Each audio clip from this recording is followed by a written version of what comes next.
బబులోను చెర అంటారు దాన్ని.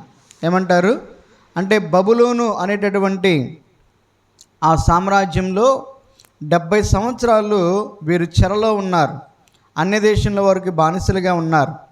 ఆ తర్వాత దేవుడు కోరేషు అనే రాజుని ఏర్పాటు చేసి ఆ కోరేషు రాజు గారి ద్వారా ఈ ఇశ్రాయేలు లేక యూదులైనటువంటి వారు మరలా తిరిగి వారి దేశాన్ని స్వతంత్రించుకోవడానికి ఆయన పంపించాడు.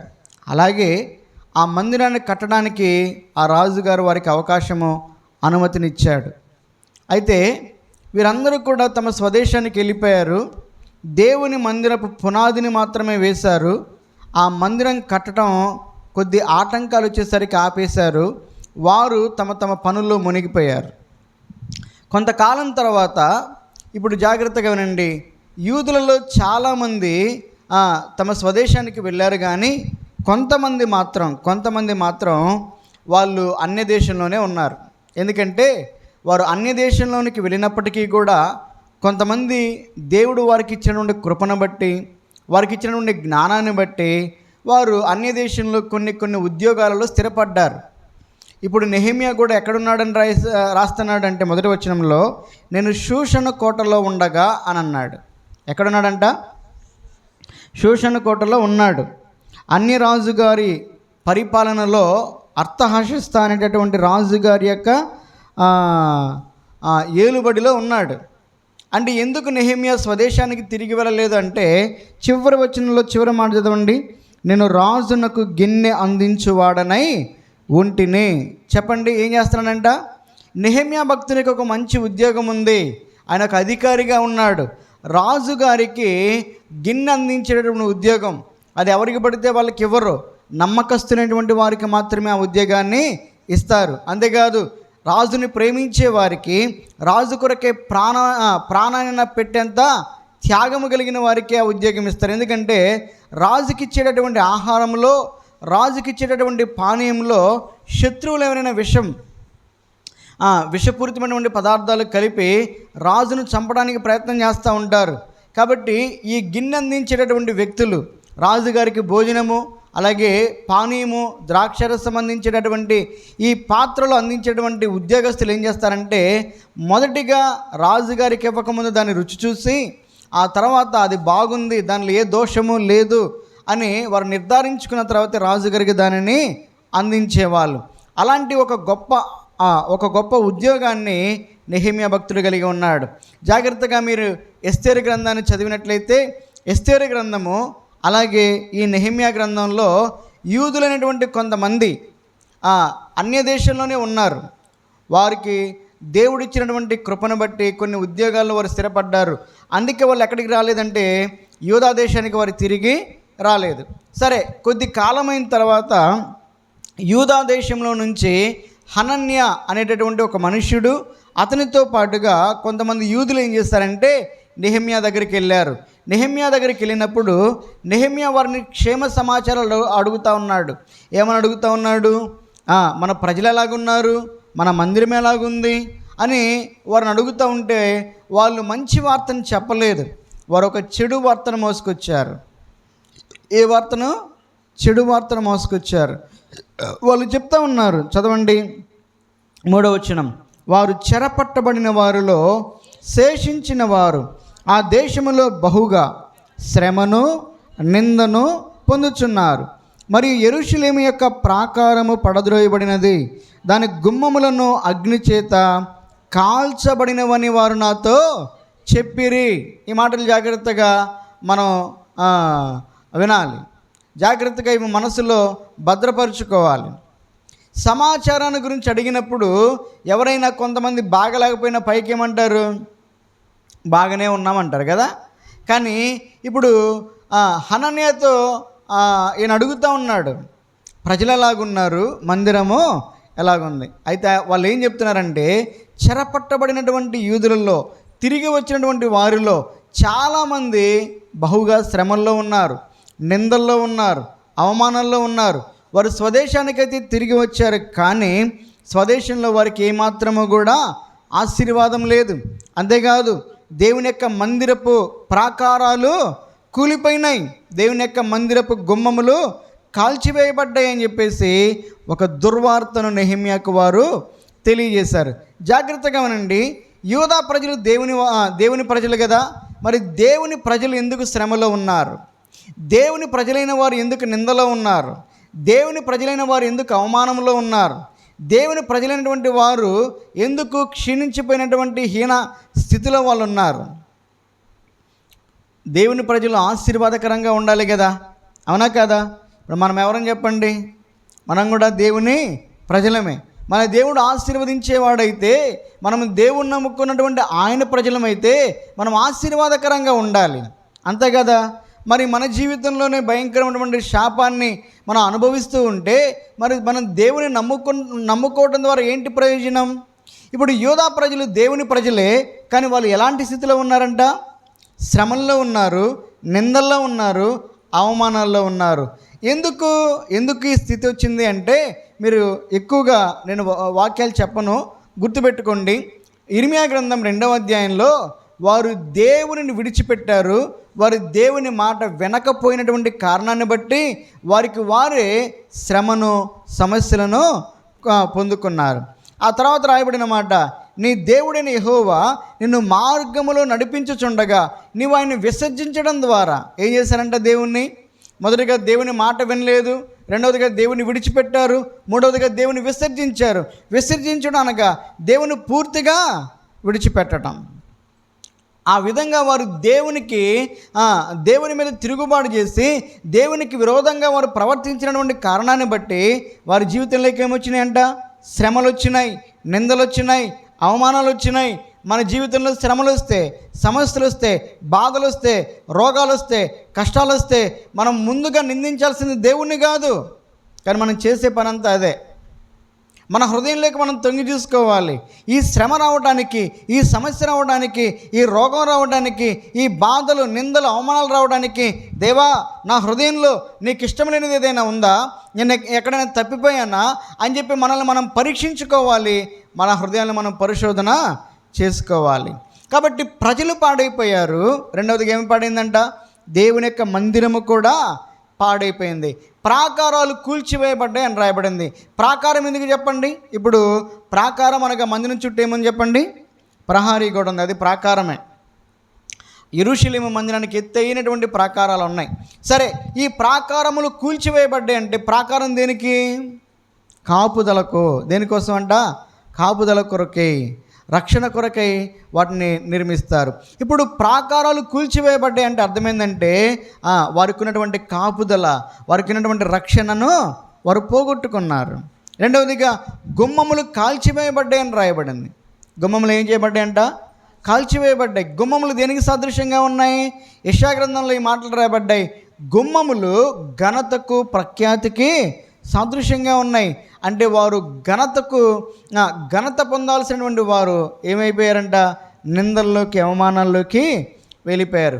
ఎందుకు ఈ పరిస్థితి వచ్చిందంటే దేవుని యొక్క ప్రజల యొక్క అవిధేయత, తిరుగుబాటు, వారు దేవుని విసర్జించినటువంటి కారణాన్ని బట్టి వారు అటువంటి శాపగ్రస్తమైనటువంటి స్థితిలోకి వచ్చారు.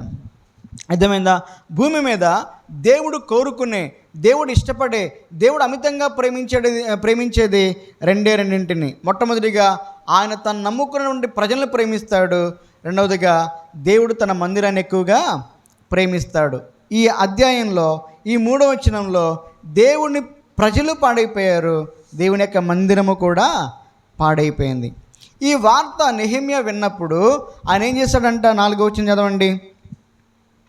ఈ మాటలు వినినప్పుడు నేను కూర్చుండి ఏడ్చి కొన్ని దినములు దుఃఖముతో ఉపవాసముండి ఆకాశమందలి దేవుని ఎదుట విజ్ఞాపన చేసేదనే.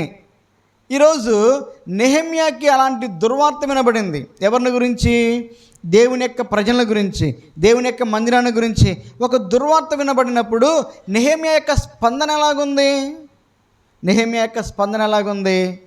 ఇక్కడ బైబిల్ గ్రంథంలో తెలుగులో ఏమనుందంటే కూర్చుండి అనే మాట ఉంది, కానీ ఇంగ్లీష్ బైబిల్లో ఏముందంటే అతడు కుప్పగూలిపోయాడంట. ఏమైపోయాడంట? కుప్పగూలిపోయాడు. ఎప్పుడు కుప్పగూలిపోతాం? నువ్వు బాగా ప్రేమించేటటువంటి నీ వారికి ఏదైనా ప్రమాదం సంభవించినప్పుడు, ఏదైనా యాక్సిడెంట్ అయినప్పుడు, అకస్మాత్తుగా వాళ్ళు మరణించినప్పుడు ఆ వార్త నీ చెవిని పడినప్పుడు నువ్వు ఏం చేస్తావు? నువ్వు చెప్పాలా? ఏం చేస్తావు? కుప్పకూలిపోతావు. ఎవరైనా చచ్చిపోయారని చెప్పారనుకో, అంటే నీ ప్రేమించే వాళ్ళు, నీ బంధువులు స్నేహితులు కాకుండా ఎవరైనా చచ్చిపోయారంటే, అయ్యో చచ్చిపోయారా, చిన్న వయసు కదా అని మొదలుకొని ఉంటావు. నీ స్పందన ఎవరిని బట్టి ఎలాగుంటుంది? నీ సొంత వాళ్ళు, నువ్వు ప్రేమించే వాళ్ళు చనిపోతేనేమో కుప్పకూలిపోతావు, అంతే కదా. ఎవరో తెలిసినటువంటి వ్యక్తి చనిపోతేనేమో ఏం చేస్తావు? అవునా, అయ్యో పాపని మెలకొని ఉంటావు. ఏడుస్తావా? కనీసం ఏడుస్తావా? ఏడవు. ఇప్పుడు నెహెమ్యా కుప్పకూలిపోయాడు. రెండవదిగా ఏం చేశాడంట? దుఃఖముతో కొన్ని దినాలు ఉపవాసము ఉన్నాడు. ఆ తర్వాత దేవునికి విజ్ఞాపన చేస్తున్నాడు. ఇప్పుడు నెహెమ్యా ఎందుకు కుప్పకూలిపోయాడు? అమ్మా, ఎందుకు కుప్పకూలిపోయాడు? నెహెమ్యాకి దేవుడంటే ఎంతో ప్రేమ.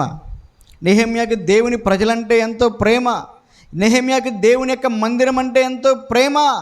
ఆ దేవుని యొక్క మందిరము పాడైపోయింది, ఆ దేవుని యొక్క ప్రజలు పాడైపోయారనేటటువంటి వార్త తెలియగానే హృదయంలో దుఃఖము భారంతో కుప్పగొలిపోయాడు ఆయన. ఈరోజు ఆ నెహెమ్యా యొక్క స్పందన ఏంటంటే, ఆ వార్త విన్నప్పుడు ఏడ్చాడంట. ఎన్ని రోజులు ఏడ్చాడంట?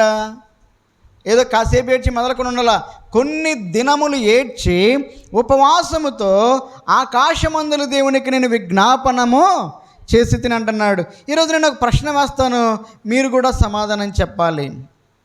ఏంటి సమాధానం అంటే, మన సంఘంలో లేక దేవుని నమ్ముకున్నటువంటి వారిలో ఎవరికైనా ఒక ప్రమాదం జరిగిందనో, ఒక అనారోగ్యం వచ్చిందనో, వారి కుటుంబంలో సమస్యలు వచ్చినాయనో, శ్రమలు వచ్చినాయనో, లేక దేవుని నమ్ముకున్నటువంటి రక్షింపబడినటువంటి వ్యక్తి దేవుని మందిరానికి వస్తూ అకస్మాత్తుగా లోకంలో పాపంలో పడిపోయాడంటే నీ స్పందన ఎలాగుంటుంది?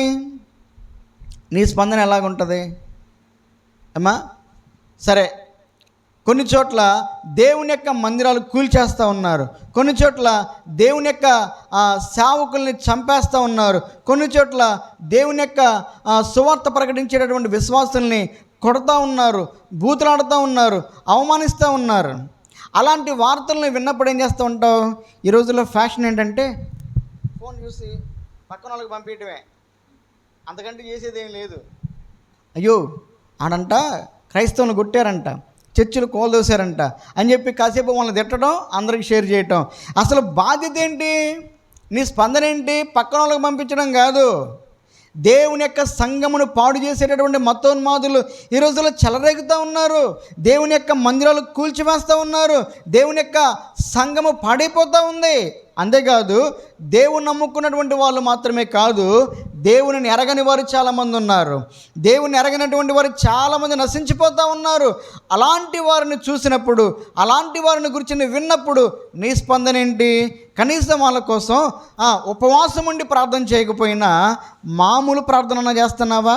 మామూలు ప్రార్థన అయినా కనీసం కన్నీటితో ప్రార్థన చేయకపోయినా వాళ్ళ కోసం ఒక చిన్న ప్రార్థన చేస్తున్నావా? కొన్ని దినాలు నువ్వు ప్రార్థన చేయకపోయినా ఒక రోజులో ఒక గంటను నువ్వు ప్రార్థన చేసావా? ఎవరి కోసం?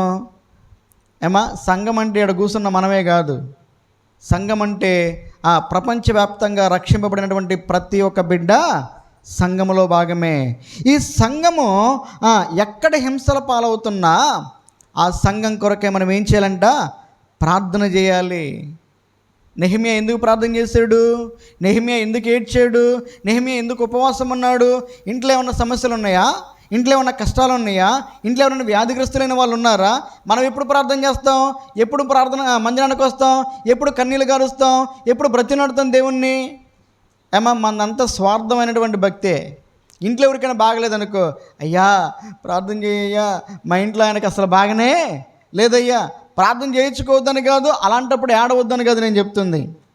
నీ ఇంటిలో నువ్వు ప్రేమించేటటువంటి వారికి ఏదైనా అనారోగ్యం వస్తే, శ్రమ వస్తే, బాధ వస్తే, కష్టం వస్తే అంతగా దుఃఖపడి ఏడుస్తున్నావే, అప్పుడు నీకు బాగలేకపోయినా ప్రార్థన చేస్తున్నావే. మరి మిగతా రోజుల్లో కుటుంబంలో ఎవరికి సమస్య లేకపోతే అసలు మందిరాన్నే మానేస్తావు, మందిరం వైపు చూడు, ప్రార్థనే చేయవు. అసలు మనది భక్తేనా భక్తేనా మంది? మనకన్నీ బాగా జరుగుతుంటే అసలు దేవుడు గుర్తుకురాడు. ఏదో ప్రార్థన చేసినా తాత్కాలికంగా ప్రార్థన చేస్తాం, నామకార్థంగా ప్రార్థన చేస్తాం. ప్రార్థనలు కొన్ని రకాలైనటువంటి ప్రార్థనలు ఉన్నాయి. అందుకే దేవుడు ఊరక రాయించలా, ఆసక్తి కలిగి ప్రార్థన చేయమన్నాడు. పేతురు చెరసాల్లో వేయబడినప్పుడు సంఘం క్షేమంగానే ఉన్నారా లేదా? చెరసాల్లో వేయబడింది ఎవరు? పాస్టర్ గారు చెరసాల్లో వేయబడ్డాడు, జైల్లో. మరి సంఘం ఎందుకు అత్యాసక్తితో ప్రార్థన చేశారు? ఎందుకు దేవుడు ఆ పదాన్ని ఉపయోగించాడు? ఆ రాత్రంతా వాళ్ళు ఎందుకు దేవుని సన్నిధిలో కన్నీరు గార్చారు? దేవా, మా దైవజనుడు జైల్లో ఉన్నాడు. ఆ మరుసటి రోజు పేతురును చంపడానికి హేరోదు అంతేకాదు మతోన్మాదులు ప్రయత్నం చేస్తూ ఉన్నారు. ఆ వార్త వాళ్ళకి తెలిసినప్పుడు రాజకీయ నాయకుల దగ్గరికి వెళ్ళలేదు, రికమెండేషన్ చేయించుకోలేదు. వారు దేవుని యొక్క సంఘముగా మేడగదిలో కూడుకున్నారు. అత్యాసక్తిగా వారు రాత్రంతా ప్రార్థన చేశారు. అలా ప్రార్థన చేసేటటువంటి ఆ గుంపులో చిన్న పిల్లలు కూడా ఉన్నారు. కానీ మన పిల్లలు ఉండరు ఇక్కడ. అర్థమైందా? ప్రార్థించే గుంపులు ఎవరున్నారంట? రోదే అనే చిన్నది ఉన్నదని రాయబడింది. మనతో పాటు మన పిల్లలు కూడా ఉండాలి. ఎక్కడ ఉండాలి? ప్రార్థించే గుంపులో ఉండాలి. ప్రార్థన చేసినా చేయకపోయినా ఎవరి కోసం ప్రార్థన చేస్తున్నారో, ఎందుకు ప్రార్థన చేస్తున్నారో, ఎలా ప్రార్థన చేస్తున్నారో ఇవన్నీ నేర్చుకుంటారు వాళ్ళు. పేతురు స్వరాన్ని గుర్తుపట్టిందంట. ఎవరంట?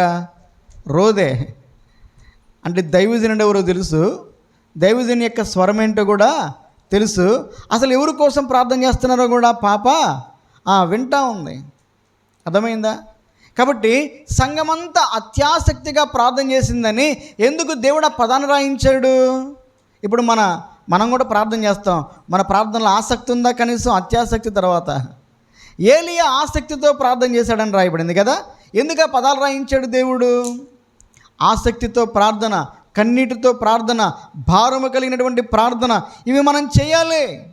నెహెమ్యా ఆ వార్త విన్నప్పుడు, లేక ఆ మాటలు విన్నప్పుడు ఆయన కుప్పగూలిపోయాడని రాయబడింది. ఎందుకంటే తాను ఎవరినైతే ప్రేమిస్తూ ఉన్నాడో ఆ దేవుని యొక్క ప్రజల స్థితి బాగా లేదు. ఆ ప్రజలు పాడైపోయినటువంటి స్థితిలో ఉన్నారు. ఆ ప్రజలు శ్రమలలో ఉన్నారు. ఆ ప్రజల నిందల్లో ఉన్నారు. ఆ ప్రజల అవమానాల్లో ఉన్నారు. అంతేకాదు ఆ ప్రజలు నివసించేటటువంటి యెరూషలేము అనేటువంటి పట్టణంలో దేవుని యొక్క మందిరపు ప్రాకారము కూడా పాడైపోయింది. ఇప్పుడు ఈ నెహెమ్యా హృదయంలో ఒక ఆలోచన కలిగింది.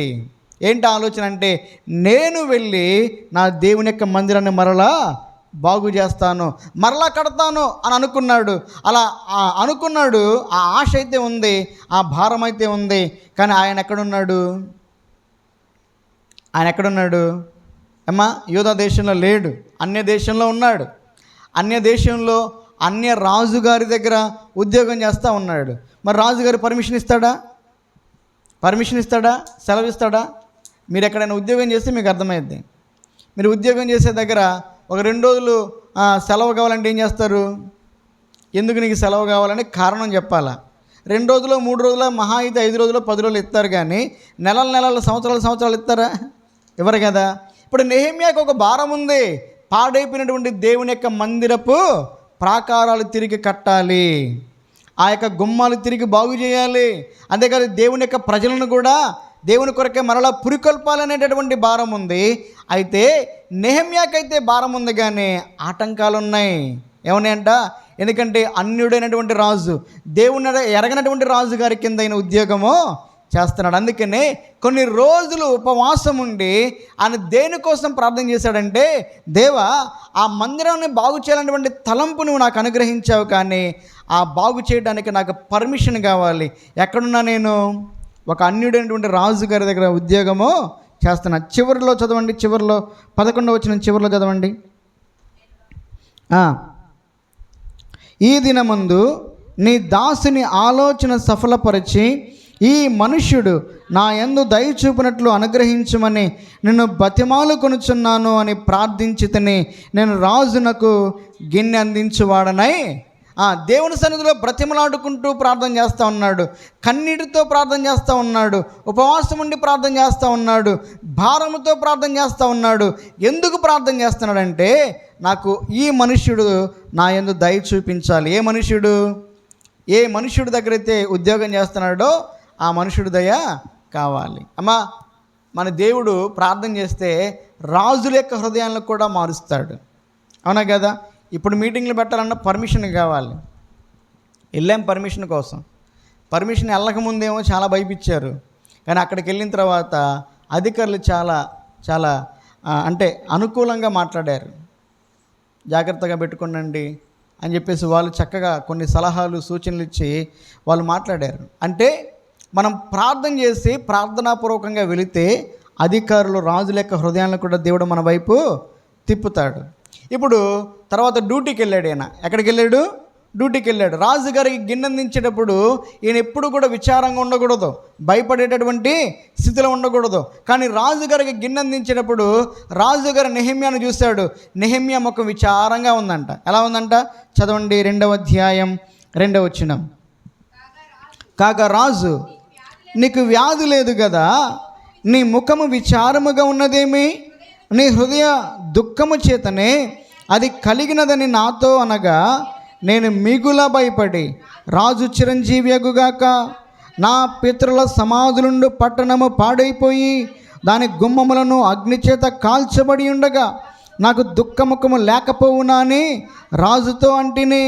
ఇప్పుడు రాజుగారు నెహెమ్యా వైపు చూసి నెహెమ్యా యొక్క మొహం ఎట్లాగా ఉందంట? విచారంగా ఉందంట. మన ముఖం విచారంగా ఎప్పుడు ఉంటుంది? మన ముఖాల గురించి చెప్పండి. బయట అన్ని చోట్ల బాగానే ఉంటుంది మన ముఖం. ప్రార్థనకు వచ్చి కూర్చున్నప్పుడు ఎందుకు పోగొట్టుకున్నట్టు విచారంగా ఇప్పుడు ముగిస్తాడా, అసలు టైం చూసుకుంటున్నాడా లేదా పాస్టర్ గారు, ఇంక పోతానే ఉంటాడా? అర్థమైందా? రెండోది ఏంటంటే, ఇంట్లో ఏదైనా పొరపాటున ఏదైనా తేలేదనకు అడిగింది, అప్పుడేమొచ్చిందంట? విచారం. ఆదివారం రోజు వస్తువుల గురించి, ఆహారం గురించి, వాటి గురించే, వస్త్రాల గురించి విచారం. అందుకే ఏసే వరకనలా వస్త్రాల గురించి చింతపడమాకండి, ఆహారం గురించి చింతపడమాకండి. కానీ మన చింతలన్నీ వాటి గురించే. కానీ నెహెమ్యా దగ్గరికి వస్తే నెహెమ్యా విచారం దేనికోసమంట? ఎవరి కోసమంట? కొరింథీయులకు రాసిన 2వ పత్రిక 12వ అధ్యాయంలో దినదినము ఈ చింత నాకు అధికముగా కలుగుచున్నది అంటాడు. ఎవరైనా? పౌలు భక్తుడు. పౌలు గారి యొక్క చింత, పౌలు గారి యొక్క విచారం దేనికోసం అంటే సంఘముల కొరకై, నశించిపోతున్నటువంటి ఆత్మల కొరకై. ఈరోజు నీ చింత దేనికి? నీ విచారం దేనికి? ఏమ్మా, అసలు ఎప్పుడైనా దుఃఖపడ్డావా? నీ ఇంట్లో మారు మనసు లేని వాళ్ళు ఉంటే దుఃఖపడ్డావా? నీ ఇల్లు పాడైపోతుంటే దుఃఖపడ్డావా? నీ ఇంట్లో మారు మనసు లేకుండా భయంకరమైనటువంటి శాపగ్రస్తమైనటువంటి స్థితి కలిగి ఉంటే ఎప్పుడైనా నువ్వు విచారం కలిగి దేవుని సన్నిధిలో ప్రార్థన చేసావా? మనం ఏం ప్రార్థన చేస్తామంటే, ఇంట్లో ఎవరికైనా బాగలేదనుకో వాళ్ళు స్వస్థపడాలని ప్రార్థన చేస్తాం, కానీ వాళ్ళు మారు మనసు పొందాలని మాత్రం ప్రార్థన చేయం. ఇంట్లో సమస్యలు వచ్చినాయి అనుకో, అయ్యా నా భర్త తాగొచ్చి ఇట్లా గందరగోళం చేస్తున్నాడు అయ్యా, ఆ సమాధానం దయచేయ్యా అని ప్రార్థన చేస్తాం. కానీ అసలు ముందు నా భర్తని మార్చయ్యా అని ప్రార్థన ఎలా ప్రార్థన చేయాలో మనం ఇంకా నేర్చుకోవాలా. సరే, నెహెమ్యా విచారంగా ఉన్నాడు, రాజుగారు అడుగుతూ ఉన్నాడు. ఇప్పుడు రాజుగారికి సమాధానం చెప్పాలి. రాజుగారికి ఏం చెప్పాలంట? సమాధానం చెప్పాలి. సమాధానం చెప్తేనే రాజుగారికి ఏం చేస్తాడు? పర్మిషన్ ఇస్తాడు. అందుకని రాజుగారికి సమాధానం చెప్పేటటువంటి ఆ చిన్న సమయంలో కూడా ఆయన ప్రార్థన చేశాడు. చదవండి 2వ అధ్యాయం 4వ వచనం.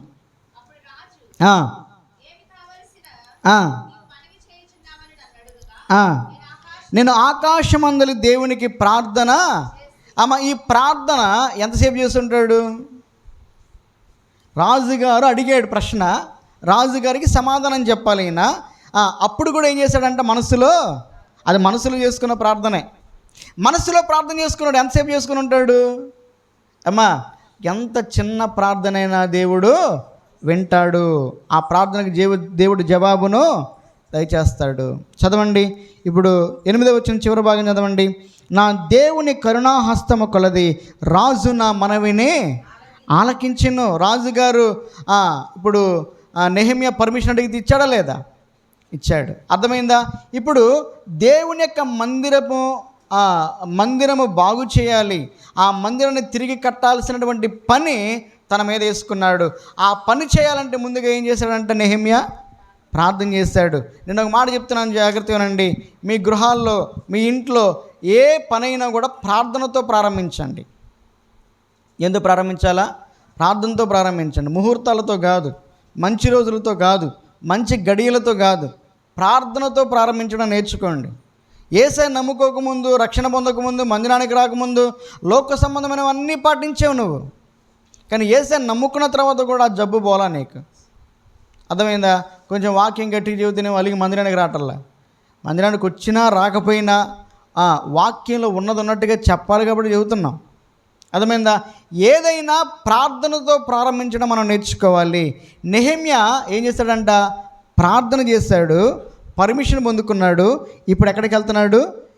యూదా దేశానికి వెళ్తున్నాడు. చదవండి, 10వ వచనం చదవండి.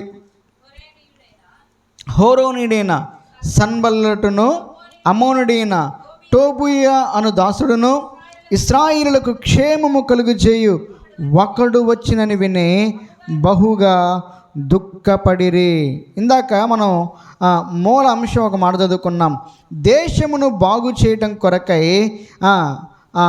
బండ సందులలో నిలవగలిగిన ఒకడైనా కలడా అని చెప్పి దేవుడు పరలోకం నుంచి చూసినప్పుడంట దేవుడికి ఎవరు కనపడలేదంట? ఒక్కడు కూడా కనబడలేదంట. ఇప్పుడు యూదా ప్రజలు పాడైపోయి ఉన్నారు. దేవుని యొక్క మందిరపు ప్రాకారాలు కూల్చివేయబడ్డాయి, దాని గుమ్మములు కూడా కాల్చివేయబడ్డాయి. ఇలాంటి స్థితిలో ఉన్నప్పుడు ఆ దేవుని యొక్క మందిరాన్ని తిరిగి బాగు చేయడానికి నెహెమ్యా అనే ఒకడు వచ్చాడని చెప్పేసి శత్రువులు ఏం చేస్తూ ఉన్నారు? దుఃఖపడతా ఉన్నారు. ఇక్కడ శత్రువులు 3 ఉన్నారు. ఒకటి టోబియా, రెండవడు సన్బల్లటు, మూడవడు గెషెము.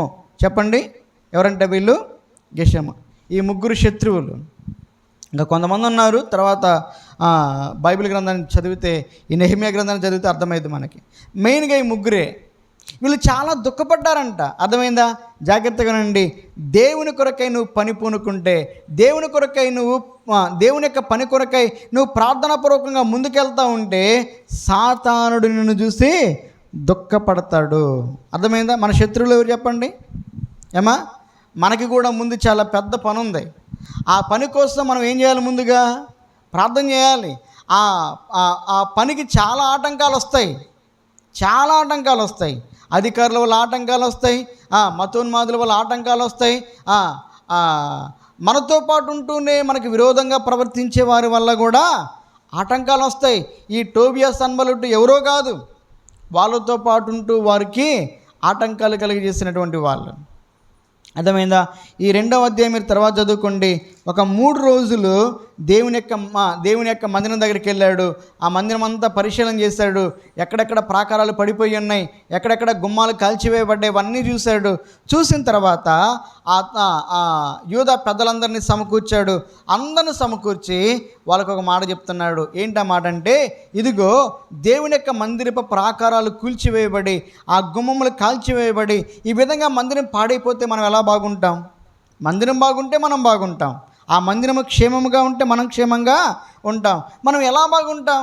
కాబట్టి పాడైపోయినటువంటి మందిరాన్ని తిరిగి బాగు చేద్దాం రండి అని పిలిచాడు. చదవండి 17వ వచనం, 2:17.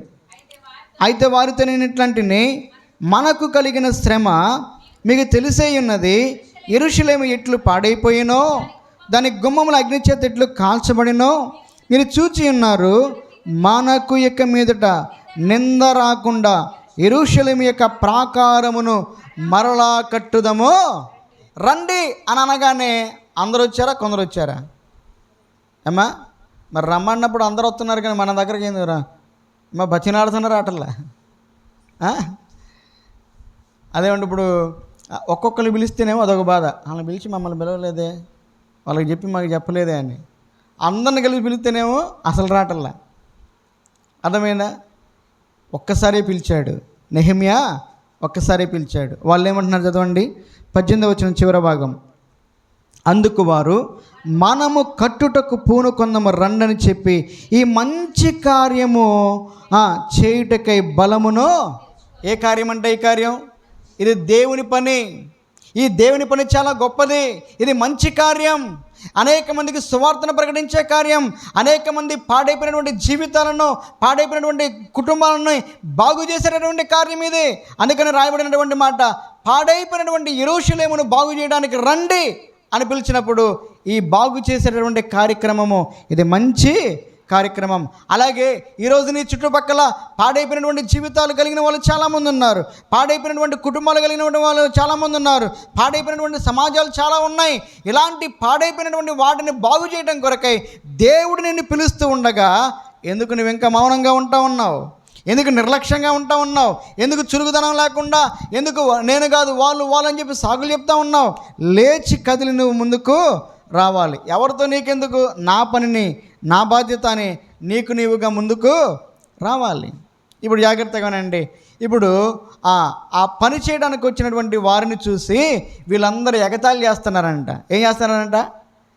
ఎవరు ఇందాక భయపడ్డారే ఒకడు వచ్చాడని, వాళ్ళు ఈ టోబియా, సన్బల్లటు, గెషము వాళ్ళు మొదటిగా భయపడ్డారు, రెండవదిగా ఎగతాళి చేస్తున్నారు, మూడవదిగా వారిని నిందిస్తూ ఉన్నారు, అవమానిస్తూ ఉన్నారు.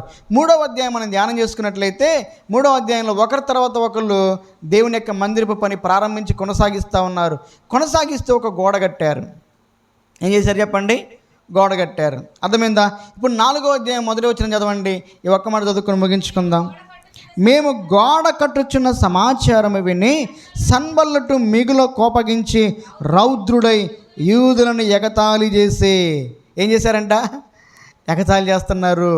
ఎగతాళులు వస్తాయి మనకు కూడా. తర్వాత రాయబడిన మాట చదవండి. షోమ్రోను దండువారి ఎదుటను తన స్నేహితులు ఎదుటను ఇట్లా నిన్ను దుర్బలులైన ఈ యూదులు ఏమి చేదురు. ఎవరంటే వీళ్ళు? దుర్బలులు, అంటే బలము లేని వారు. ఎవరంటే యూదులు? బలము లేని వాళ్ళు. మనకు కూడా ఏముంది? బలం ఉందా? పైనుంచి ఏమైనా ఉందా సపోర్టు? ఒక ఆయనతో బయట వ్యక్తి ఒక ఆయన అంట, మీకు పైనుంచి బాగా వచ్చింది అని రమేష్ అన్నతోనే మనం చెప్తున్నాడు. ఒక పెళ్ళిలో వాక్యం చెప్తున్నాడు, మీకు పైనుండి బాగా వస్తాయి అనుకుంటాగా, బాగా చేస్తున్నారు అన్ని కార్యక్రమాలు అంటే. పైనుండి అంటే ఫారెన్ ఫండ్స్ ఏమైనా వస్తాయేమోనండి. ఫారెన్ ఫండ్స్ ఎవరి మాకు ఇవ్వరండి. పైనుండి అంటే దేవుడి దగ్గర నుంచి మాకు వస్తున్నాయి. ఎక్కడి నుంచి? మనకు కూడా ఎక్కడి నుంచి వస్తాయి? దేవుడు ఇస్తాడు తప్పకుండా. దుర్బలులు ఎవరంటే వీళ్ళు? 3వ మాట చదవండి. తమంతట తామే పని మోగింతురా, బలులు అర్పించుకొని బలపరుచుకుందురా ఒక దినమందే. అంటే ప్రార్థన చేస్తే అయిపోతుందా కార్యం? అదే వాళ్ళు ఎగతాళి చేయటం. కేవలం బలం లేదు వీళ్ళకి, డబ్బు లేదు వీళ్ళకి, సహకరించే వాళ్ళు లేరు, తక్కువ మంది ఉన్నారు, కేవలం ప్రార్థన చేసి బలులు అర్పిస్తే ఈ పనంతా చేస్తారా అని ఎగతాళి చేసే గుంపు ఉన్నారు పక్కన. అర్థమైందా? ఆ తర్వాత మాట చదవండి. 4వ వచనం. మా దేవా ఆలకించుము, మేము తిరస్కారము పొందినవారం. 3వ వచనం చదవండి. మరియు అమ్మోనీయుడైన టోబియా అతని యొద్ద ఉండి వారు కట్టిన దానిపైకి ఒక నక్క ఎగిరినట్టయినా వారి రాతి కూడా పడిపోవును. అంటే ఎగతాళిలు చేస్తూ ఉన్నారు. ఈ గోడ ఒక నక్క ఎగురు దూకితే పడిపోద్దని చెప్పి ఎగతాళి చేస్తూ ఉంటే నెహెమ్యా వాళ్ళని ఏమైనా అన్నాడా? ఏమైనా అన్నాడా? వారు ఎన్ని ఎగతాళి చేసినా, ఎంత నిందించినా, ఎంత అవమానించినా దేవునికి ప్రార్థన మాత్రమే. అయ్యా మేము తిరస్కారం పొందిన వాళ్ళమయ్యా, మేము బలహీనులమయ్యా, మేము శక్తి లేని వాళ్ళమయ్యా, మాకు సహాయమో చేయమంటున్నాడు. తర్వాత 6వ వచనం చదవండి. 6వ వచనం. ఆయనను పని చేయుటకు జనులకు మనస్సు కలిగి ఉండెను. ఏముందంట? అది ఈరోజు మనకు అది లేదు. ఏది లేదు? ఎన్ని ఆటంకాలు వచ్చినా ఇది దేవుని పని. దేవుని సన్నిధిలో ప్రార్థన చేయాలి, దేవుని సన్నిధిలో పని కూడా చేయాలి. ఈ రెండు చేయాలంటే మనకేముండాలి? దైవికమైనటువంటి మనస్సు ఉండాలి. ఇది దేవుని పని, ఇది నా దేవుని పని అని చెప్పేసి ఆ మనస్సును మనం కలిగి ఉండాలి. ఇలాంటి ఎగతాళులు, ఇలాంటి అవహేళనలు, ఇలాంటి భయంకరమైనటువంటి నిందలు వచ్చినప్పటికీ కూడా ప్రజలకేముందంట చెప్పండి? మనస్సు ఉందంట. ఏ మనస్సు? దేవుని పనిని చెయ్యాలనే మనస్సు ఉంది. అర్థమైందా? ఆ తర్వాత ఈ శత్రువులు ఎన్ని ప్రయత్నాలు చేశారంటే, మొదటగా ఎగతాళి చేశారు, తర్వాత నిందించారు, ఆ తర్వాత బెదిరించారు, ఆ తర్వాత నెహెమ్యా చంపడానికి ఎన్నో ప్లాన్లు చేశారు. ఈ గ్రంథం చదువుతూ ఉంటే ఒక పక్క దేవుని బిడ్డలు దేవుని పని చేస్తూ ఉంటే, ఒక పక్క శత్రువు ఈ పనిని ఆటంకపరచడానికి ఎన్నో ప్రయత్నాలు చేస్తూ ఉన్నాడు. జాగ్రత్త, ఏ పనికైనా ఆటంకాలు ఉంటాయో లేదో నాకు తెలియదు, కానీ నిజమైనటువంటి దేవుని పనికి తప్పకుండా ఆటంకాలు ఉంటాయి. తప్పకుండా ఆటంకాలు ఉంటాయి. ఎవరి సహకారం ఉండదు, ఎవరి సహాయం ఉండదు. సహాయం లేకపోగా నిందలు, సహాయం లేకపోగా అవమానాలు, సహాయం లేకపోగా మీదకి వచ్చేవాళ్ళు, పైకి వచ్చేవాళ్ళు, బెదిరించేవాళ్ళు, నిందించేవాళ్ళు. అవసరమైతే నెహెమ్యాని చంపడానికి కూడా వాళ్ళు ప్రయత్నం చేశారు. కొట్లాటకు కూడా వచ్చేవాళ్ళు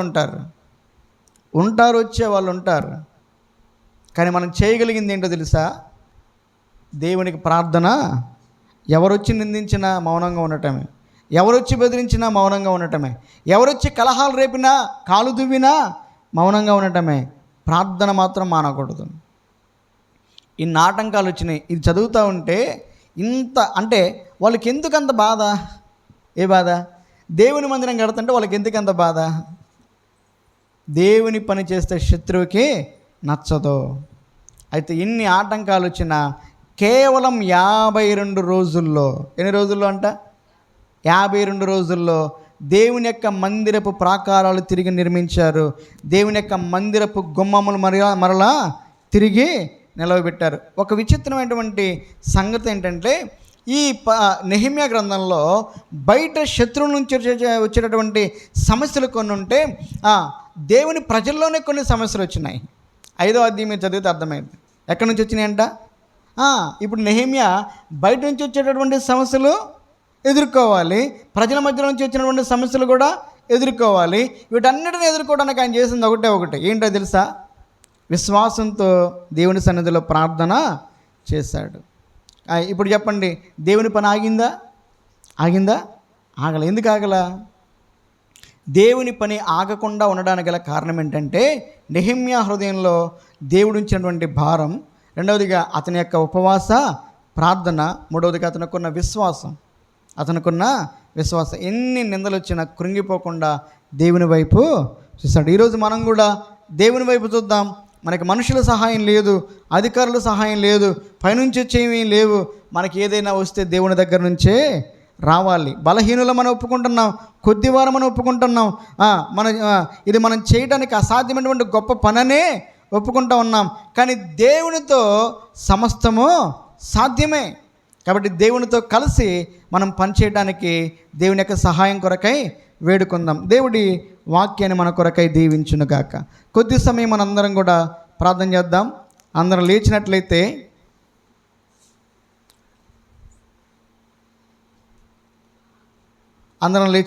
కొద్ది నిమిషాలు ప్రార్థన చేద్దాం.